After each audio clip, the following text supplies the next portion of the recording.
Good morning, everyone. We are so excited to get this panel up and running. I'm Kalia from Science Division. And I'm Jay from Science Division, makers of the app-enabled Dribble. And this is the Vendors Hall, and we are so happy that you're here. Make sure you head over to the vendors pages, check them all out. They have awesome discounts just for today. But in addition to all of that shopping that you can do, we also have an amazing set of panels, and we are so excited to have Stevie Lee kicking us off. So we're gonna get out of the way and let you guys just enjoy Stevie, because Stevie is wonderful. So have a great time. All right. Hey, everyone. Thank you all so much for coming to the panel. I am so excited to be here. For those of you who don't know, my name is Stevie Lee. You know probably me as more of an artist, but also I am a degreed librarian. And today I'm going to be talking about libraries and why they're needed and why they will still be needed in the far future. Just a couple of notes, since I'm going to be going back and forth between my presentation, I might not see your questions in the comments. So if that's the case, just throw it over to my Twitter at Hey Stevie Lee, all one word, and I will answer back as quickly as I can. Also, something to note is that I'm doing this presentation first as a librarian and second as a geek. So some of my knowledge might not be up to fandom snuff. So just all I ask is that you just be patient, be kind, because we all need a little bit of kindness these days. And with that, I am going to get started. I'm going to turn it over to my panel. Okay, here we go. All right, let's go. Okay, so today I'm going to be talking about why we need libraries. And it's safe to say that if you're in this convention, you really love learning, you love books, you love all these things. So this is probably not information for everybody, but it's a lot of fun, and there are things that we still have libraries, because I always get that question, why do we still have libraries if we have Google? And I'm going to get to that, so hold tight. I'm going to be talking about 3 different topics. One is information seeking behavior. Another is information literacy, which is super important to me. And the third one is going to be information organization, how information is organized, okay, bearing the first 2 in mind. We'll also talk about what a far future library might look like. And last, we will end in why we will still need libraries in the far future. So without further ado, let's get started. So as I said earlier, a lot of questions I get is, why do we still have libraries if we have Google? Why do we have them if we have Netflix or Amazon or any of those things? Why do we still need them? Focusing on Google for the moment, the main thing is a lot of people do not know how to use Google, believe it or not. They just think, okay, I can put a topic in, I can just throw that together and it'll be fine and I'll get whatever I need. That's not quite true, and I'll give you an example. This happens every year around tax time. We get people who Google the forms that they need, so they'll look for, in the US, they look for the 1040 form to fill out for their taxes, and they'll find it and they'll fill it out, and then to their surprise, now they have to pay to print it out because they found it off of a pay site that, it has the information, but you had to fill it out and print it now, and now you have to pay for it. And spoiler alert, the IRS will never ask you to pay for forms to print them out. They will never ask to do that. So there's your knowledge tip for the day. The idea that humans are necessary to understand other humans, and this is what I talk about when we talk about information seeking behavior. And of course, I have this really great Neil Gaiman quote here, which I absolutely adore. It's that Google can bring you back 100,000 right answers, but a librarian can bring you back the right one. And that's what I'm going to talk about today. So one of my favorite books ever is The Hitchhiker's Guide to the Galaxy by Douglas Adams. If you're not familiar, I'm going to tell you a very quick story. It's going to be very abbreviated, so bear with me. At some point, there were two scientists, and they create this giant computer called Deep Thought. And Deep Thought is the most powerful computer in the universe. It can answer any question. So the first question these scientists posed to it was, what's the answer to life, the universe, and everything? And Deep Thought said, well, I'm going to have to think about that for a while. And the scientist said, okay, great. How long? And Deep Thought said, it's going to be 7.5 million years. And the scientists were like, oh, okay, we're cool. Okay, we can do that. And so they let it do this thing. So 7.5 million years later, the scientists' descendants go over to Deep Thought and they say, well, do you have an answer? We have been waiting all this time. Do you have an answer? And Deep Thought goes, well, yes, but I don't think you're going to like it. And they're like, of course we're going to like it. Why won't we like it? We've been waiting. What is the answer? And Deep Thought says the answer is 42.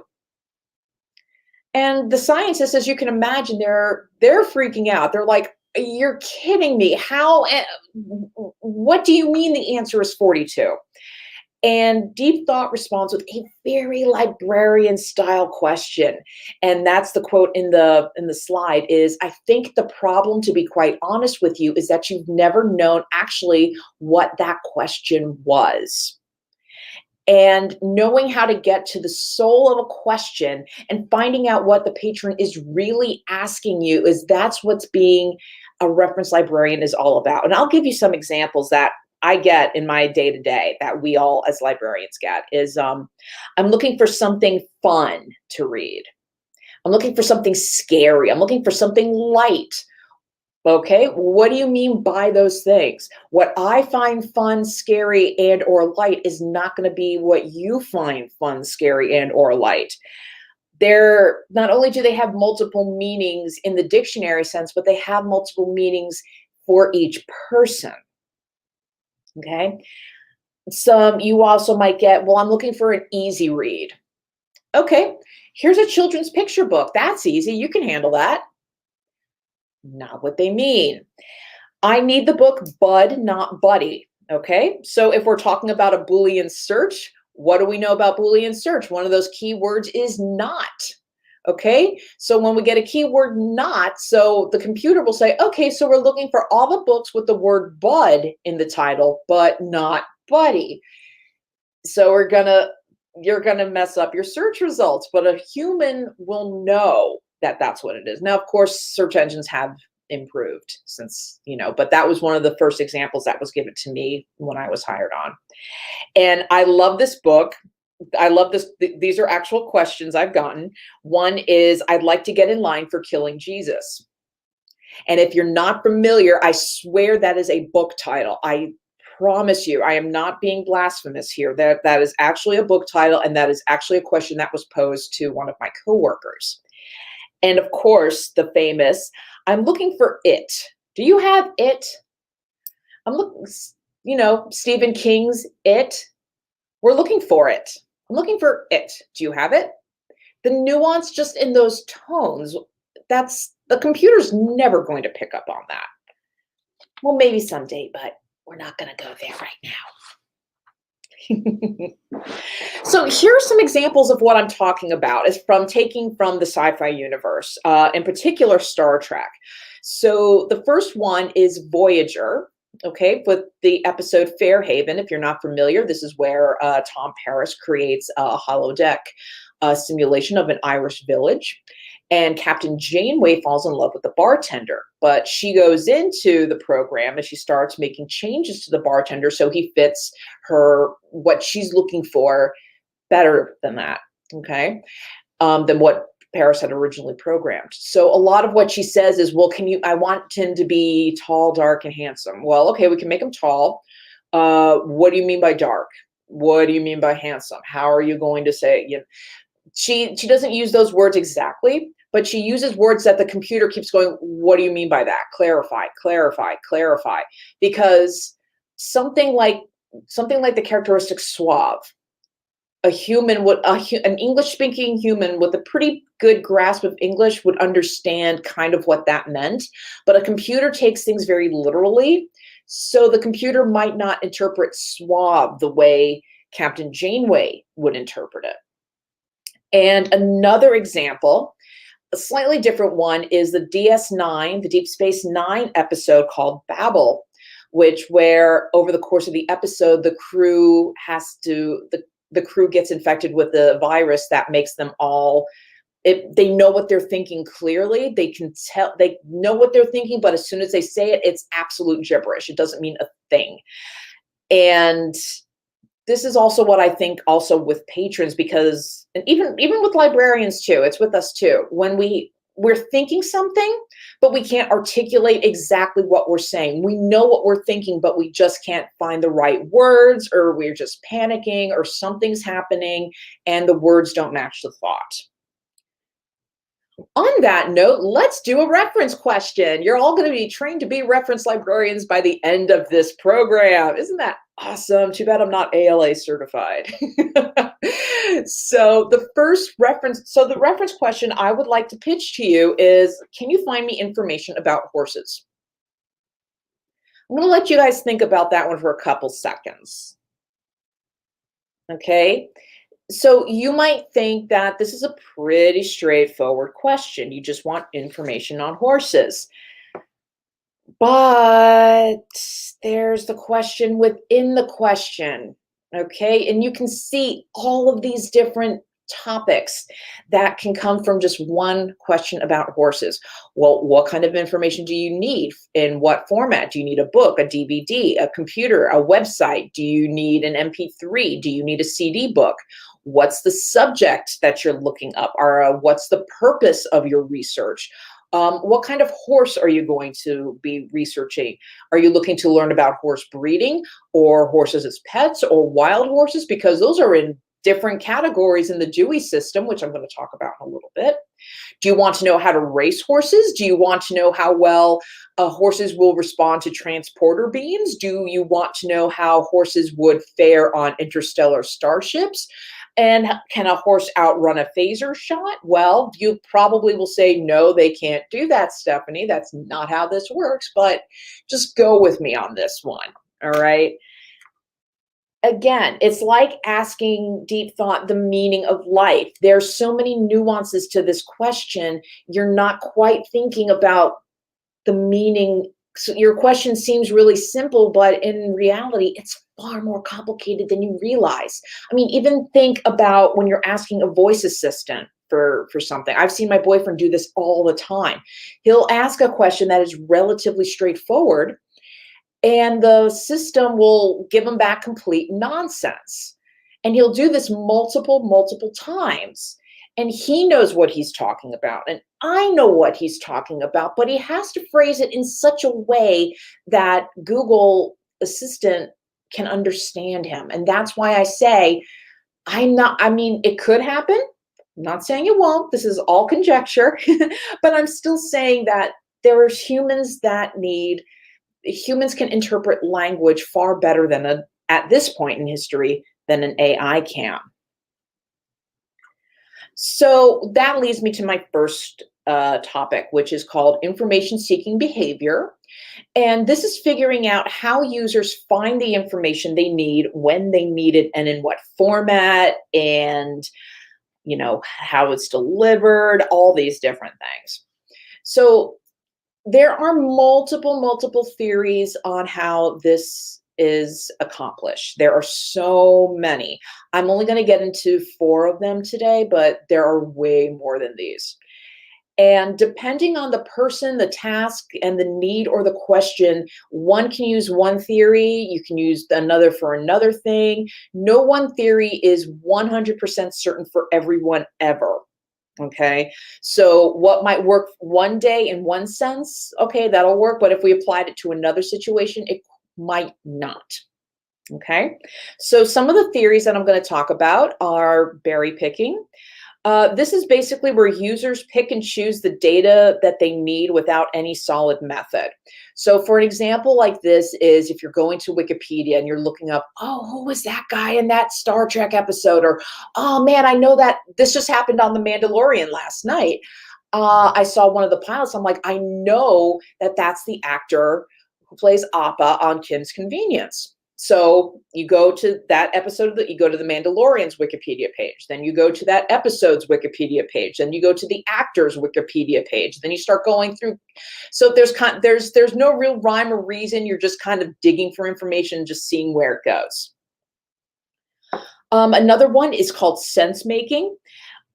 This one I'm really interested in. You look at the context of the situation and you evaluate what's called the information gap between what you know and what you need to know, and how the information is used after you have it to bridge that gap. It relates new knowledge to existing knowledge, and this is kind of based on a theory called constructivism, where we start with nothing and then slowly build our way up to more and more and greater knowledge. The information search process, or ISP, this is a 6-stage process that's based around feelings, thoughts, and action steps taken to find the information. And I'm going to show you the diagram on the next slide because this one is pretty common. And the other thing is the last but not least is the one that makes me laugh, is the principle of least effort. So people are going to use a source that brings them the information fastest, the quickest, the least information. So as my boyfriend will tell me, because he works in IT, is JFGI. Just Google it. So let's take a jump. So this is the model of the information search process. Okay, I'm going to go through a very quick scenario here. So we start going from the left side of the equation to the right. Okay, so in the initiation stage, you're going to start with uncertainty. What am I looking for? How are they expecting me to do this? When do I need to have this done by? And a kind of a vague idea of what you're looking for. And so you're just kind of starting, where are we looking? We're exploring, we're seeing what's happening. Okay, seeing where we can go. And after a point, you kind of get optimistic. You're like, okay, I have an idea of what we're doing here. This is pretty easy. We can get through this. But then you hit that point where you're going through all of this and you're like, wait a minute, I can't use all of this, or am I getting too much information? Am I not using the correct information? Am I wasting my time doing this? And you're going to go through all this frustration. And usually at the frustration point, that's when you go to the library and say, look, I need help finding information about this. I don't know where to start. Please help me out here.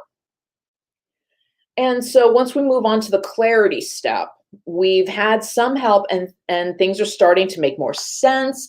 Our confidence is kind of building back up. We have an idea of what we're looking for. The librarian has helped us out. Yay, librarian. And now we're more focused. We know where we're going with this. And then finally, we show off what we've learned. We tell someone, we tell, hey, I just learned this really cool fact about hurricanes. I can't wait to tell you. Or you present it to your work, you present it to school, and then you evaluate. Did I do a good job? Did I explain myself well? Did it make sense in the end? Okay. Either way, we reach a sense of accomplishment that we've done something we may not have known how to do, and we've learned some lessons along the way. And this is not only just looking up information, it's also putting things together. So like if a patron were to come in and say, I have been working on this Overdrive app to get ebooks and I cannot figure it out, they've already started the uncertainty, the optimism, confusion, and that's when they come to the library, and that's when the magic happens. So the next topic I'm gonna talk about is one of my absolute favorites. It's information literacy. And information literacy is where we discuss how to decipher the information that we get, because these days we get so much information, so much going on, we have no clue. We have no clue what's right and what's wrong. We have, we're constantly hearing fake news and alternative facts, and nothing makes a librarian's skin crawl more than that. So there have been methods developed, and these are two of the ones that I really enjoy that I've put together, and I call it Sift Through the Crap. And these are actual methods made by actual librarians and information professionals. I'm not making these up. So there are two ways to do this. So there's the SIFT method, which is stop, investigate the source, find better coverage, and trace the claims, quotes, and media to the original source. Makes sense. Then we have the CRAP method. It's currency. The C stands for currency. When was this published? Relevancy. What's this got to do with the topic? Authority. Who wrote or created this? Accuracy. Where is this from? And is the source reliable? And purpose. Why does this article exist? Is it to inform, to incite? And I'm going to get back to that in just a second. So one example, and I know we are sick and tired of hearing about this, is the election results. You could, with that, you would use the SIFT method over CRAP, but you could use either one of them interchangeably. So say you're reading about the results of, let's say, Georgia all of a sudden switches to the other side. Okay, so so if we do SIFT, we have to stop. We have to see where this source is coming from, who's reporting this, what's their credentials. We need to find better coverage by looking at other reputable news sites and seeing, are they reporting the same thing? And then we have to trace those claims and quotes and media to the original source. So if somebody's saying Georgia was called for President B, we have to go back, okay, let's check out the Georgia election site and let's see what Georgia's actually saying here. And then we can find out, no, nothing's really happened. And then there's a point, there's something I like to call outrage fodder. Now, outrage fodder is just there to get an emotion out of you. It's just there to either make you really upset or really sad, or most of the time it's there to just incite anger. Okay, it's a news story. This is true, but what does it really have to do with anything, other than to make you upset? That's when I would use the CRAP test. That's when I would say, okay, when was this published? Remember, I think it was a couple days ago, it was just before the election, when that photo with Joe Biden was out. He was on an airplane with a person and they were not wearing masks, and people were freaking out that, oh my gosh, how can you do this? There's a pandemic going on. But then some fact checkers went, actually, that was from last year, so it's okay. It's not from this year. So there's your currency. Relevancy, what does this have to do with anything? So let's look at that picture again. Okay, so what does this have to do with anything? I mean, is it to just tick us off? Then yeah, that's its purpose. It's relevant to Biden and the fact that it's trying to portray him in a negative, dangerous light. The authority, who was the person who, in this case, who was the person who took this picture, and who was the person or source that showed it? So there are a couple things there. Okay, accuracy, you never know. Somebody might have photoshopped something in really well, but in this case it wasn't. And again, it's purpose. Why are we seeing this picture? It is outrage fodder. Okay. And last but not least, the simplest way that my mom always puts things is to consider the source. Where if you heard it from something that can't be trusted, you probably can't trust it. Little side note on the CRAP method. It is very good, and I think it's just funny because you will remember that from now on. the thing is that the CRAP method has been criticized because this is something that was more used by librarians in picking materials and choosing materials for their collection. So you could follow these steps and find a news story that, you know, it can, the system can fail, CRAP can fail, and that's why you would go back to SIFT. So it's good to have as many of these tools in your toolbox as possible, especially these days. Okay. So taking information seeking behavior, finding out how do people find information, and looking up information literacy, which is what is the accurate type of information, we get to information organization, which is cataloging. Again, there are many, many, many, many ways to catalog information. The main thing is you want to make it so people can find it. It's straightforward to use, and it's relatively universal. But here's the problem. There is no universal cataloging standard. And yes, ignore that part where it says universal decimal classification, because I'm going to show you why that's not so universal. And think of it like this, okay? You have a galaxy-wide civilization. What works for the residents of one planet, let's say Telaxu, and I apologize to all the Dune fans who I've just totally butchered that name. What works for them will not work for Terrans, and what works for Terrans won't work for the Naboo, and what worked for the Naboo won't work for Vulcans. And I say this because even today, we don't have one standard form of cataloging for libraries. Okay, so I'm just going to talk about three. I'm sure you've heard of two. The first two, which is Dewey Decimal and Library of Congress. I'm sure you've heard of those. Universal Decimal, that's just, it's relatively new compared to the first two, and I was like, oh, this could be great. But again, there are some issues. So let's go into Dewey. So Dewey Decimal is mostly used in smaller libraries like mine. It is widely recognized. So I can guarantee you, if you had a library in your school when you were growing up, they probably classified it with Dewey Decimal. Okay, I remember in my elementary school, that's the method they used.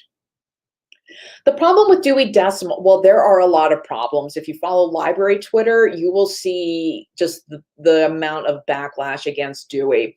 I'm just going to cover a couple of things really quick. It is not easily expandable. So whenever we get new knowledge, it's kind of shuffled in kind of haphazardly.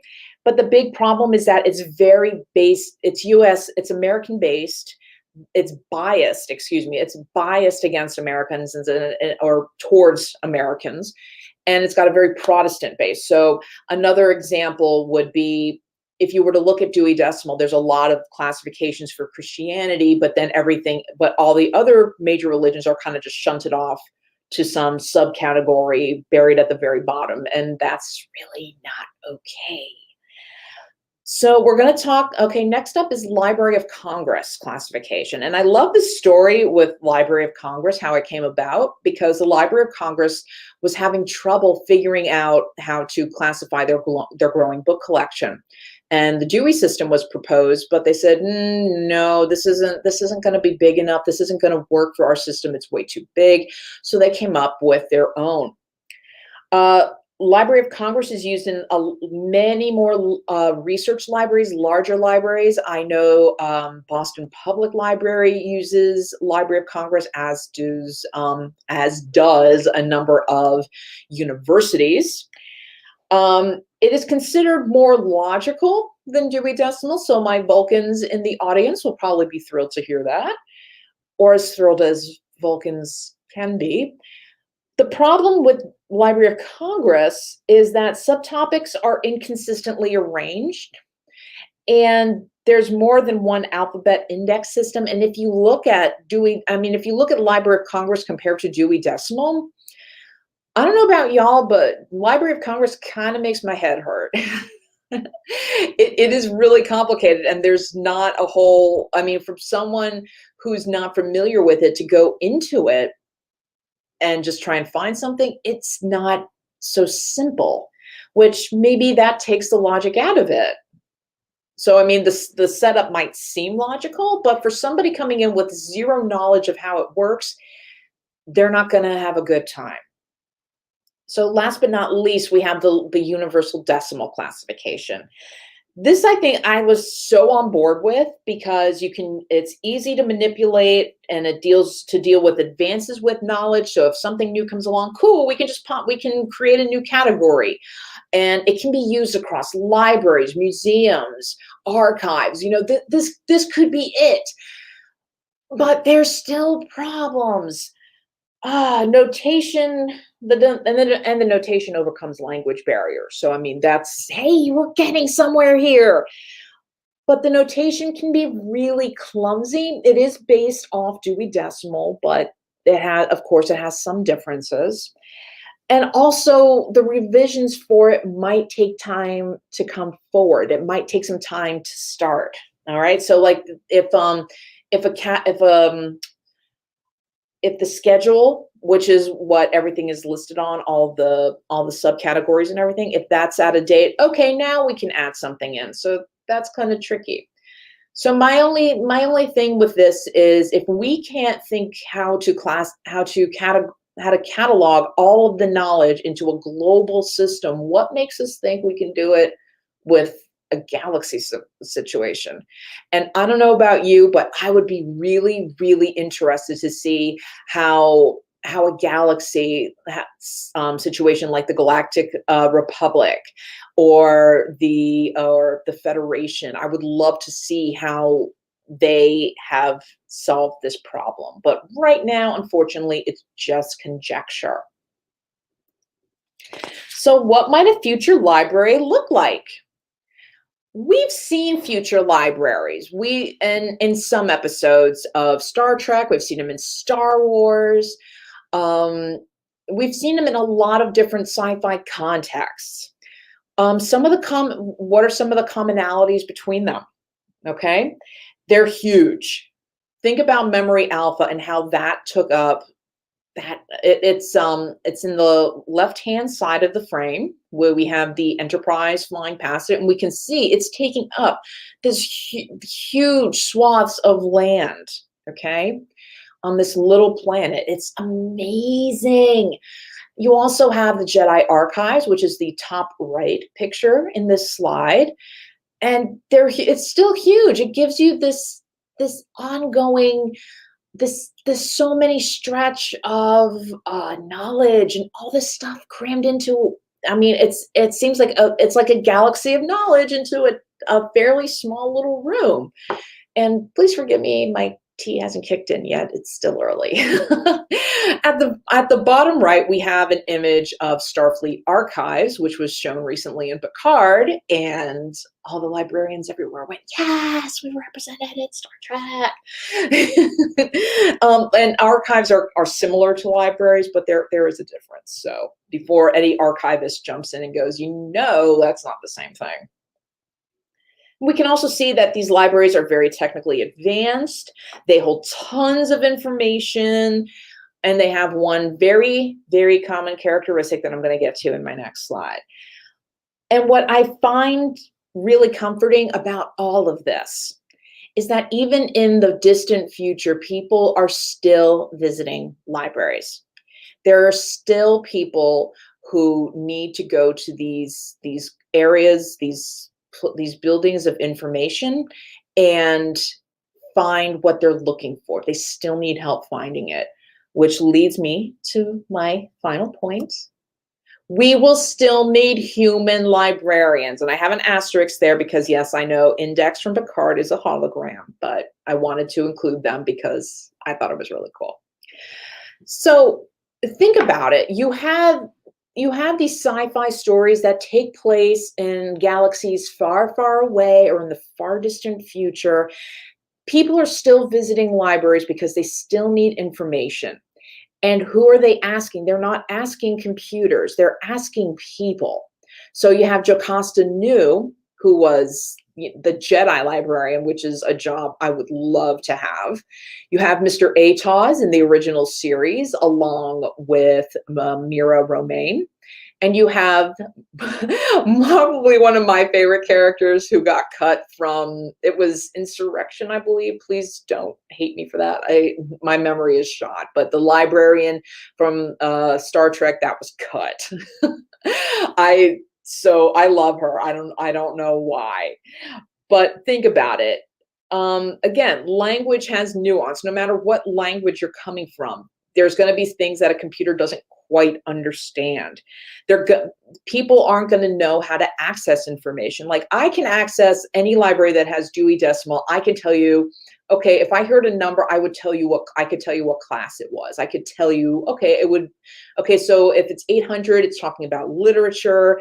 If it's 600, it's talking about, oh gosh, I always forget how to phrase the 600s. It's oh my goodness. Let's pretend I know what I'm talking about, okay? Again, I'm sorry. So the 500s would be sciences, 900s would be history, but if you put me in a Library of Congress categorized library, there's no way I would know what I was doing. If you put me in the Jedi archives, there's no way I would know how to do that, okay? And again, if these future shows are showing that libraries and librarians, human librarians still exist, then it must be so.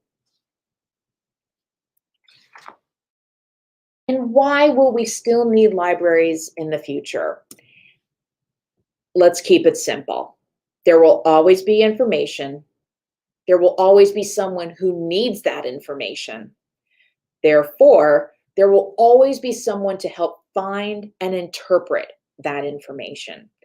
And even in the 31st century, you know, as shown as Captain Archer saw in Enterprise, there are still books, like actual books that you can hold with your hands. This is one of the themes I absolutely adore about Star Trek, is because there are still tangible books. Because all the things I've heard is, you know, libraries are going to go without books. Everything's going to be ebooks. It's not going to happen. Another favorite quote of mine is from Stephen Fry, is that books are no more threatened by Kindle than stairs by elevators. We're going to be fine, I promise. And to finish off my presentation, I'd like to give a quote from the great Commander Spock.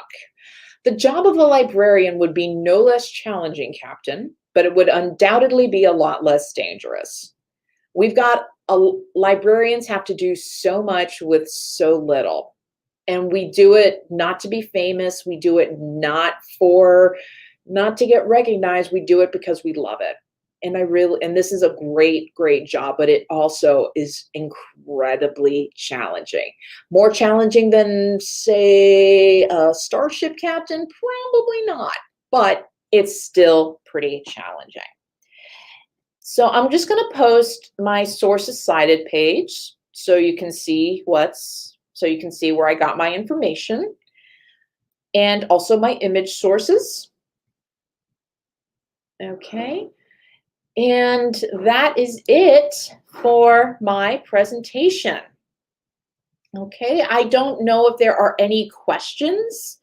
Do we have? Oh, wow, we've got a lot. Whoa, this is awesome. Okay. Okay, so I'm just kind of going through this, so please bear with me. If there are any questions, please bear with me. Okay. Okay. Okay, so let's see.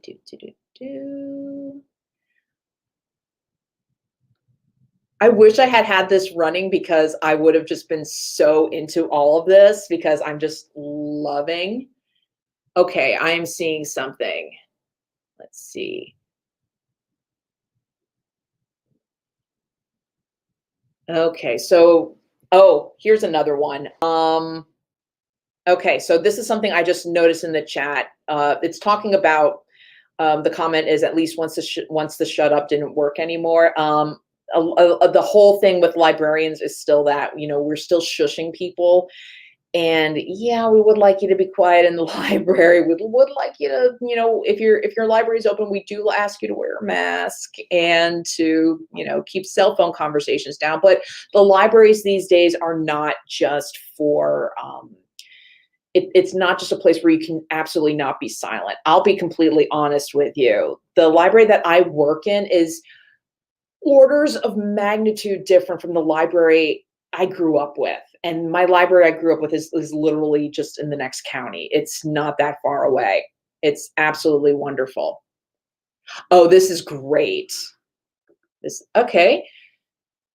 Yes, the nature of information will change over time. Another reason for librarians and curation.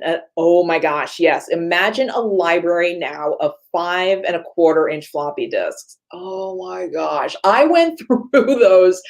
It's funny because I laugh at this sort of thing, but I have kids coming in who are younger than I am. It's so weird to call them kids because I feel like I'm still one myself.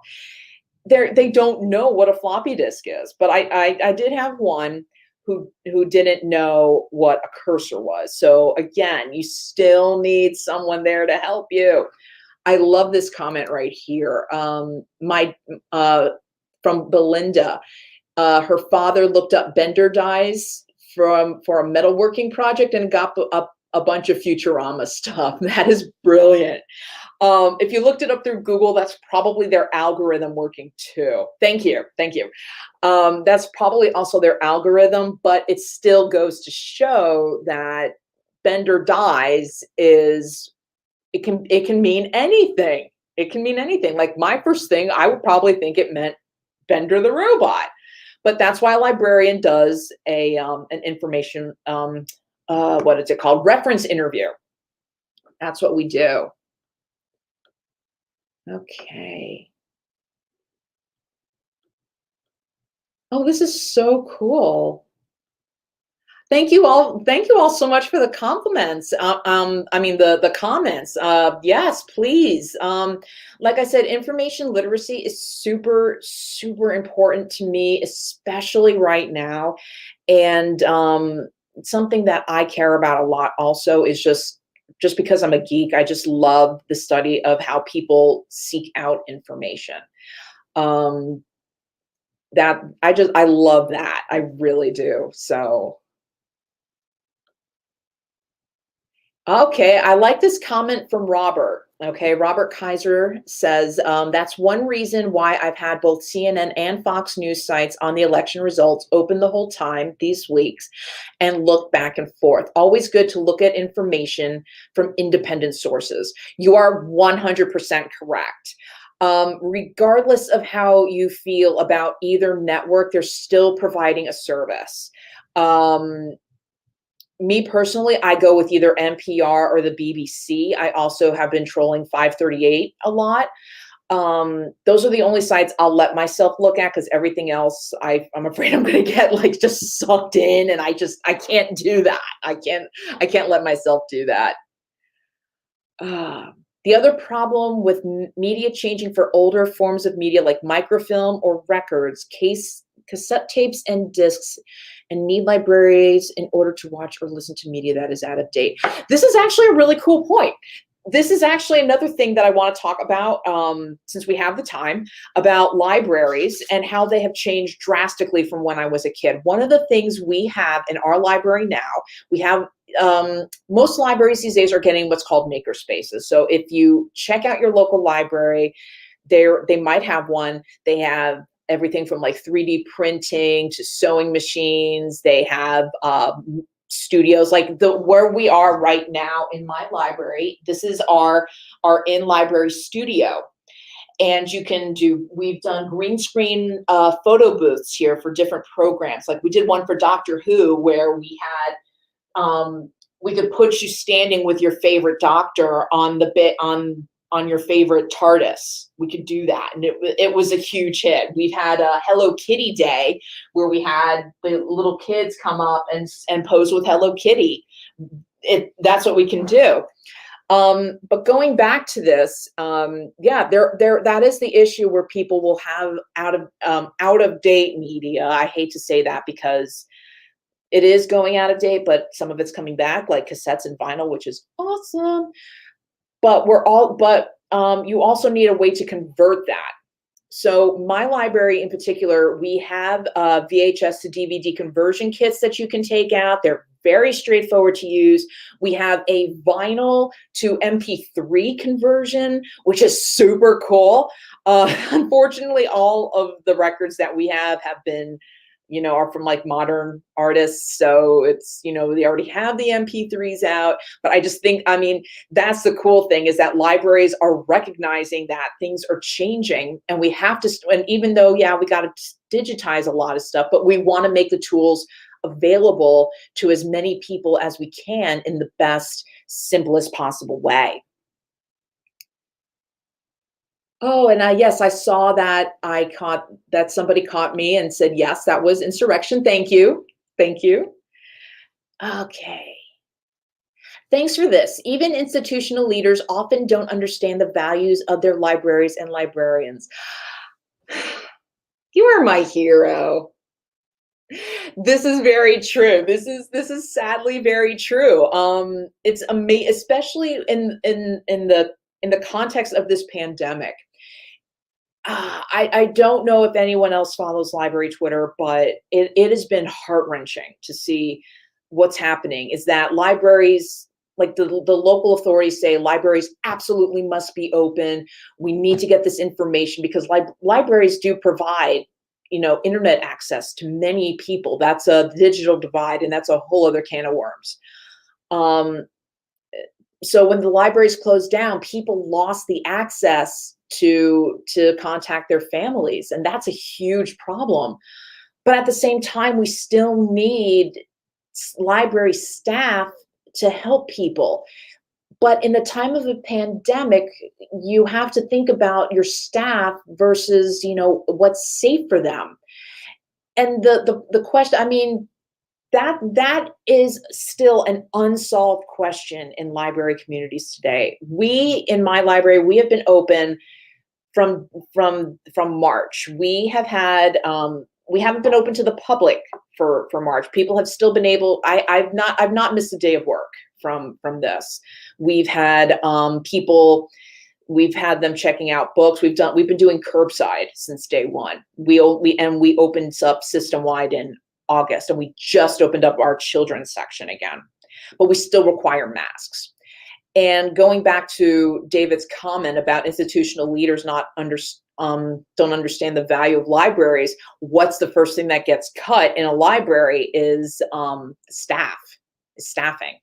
And I know I'm getting on my soapbox here, but again, this is the huge problem that's happening in so many libraries today, is how can we help our patrons, our community, in a time like this, when they're saying libraries are important, but then you also get, well, who needs a library when you have Google? Why? So the library profession as a whole is in a complete flux right now, and it's kind of like a train wreck.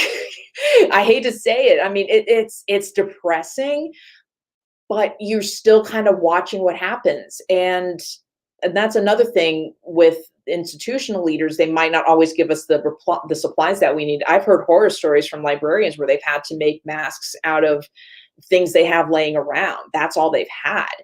And which I understand, because hey, the healthcare workers need it, the food care workers need it.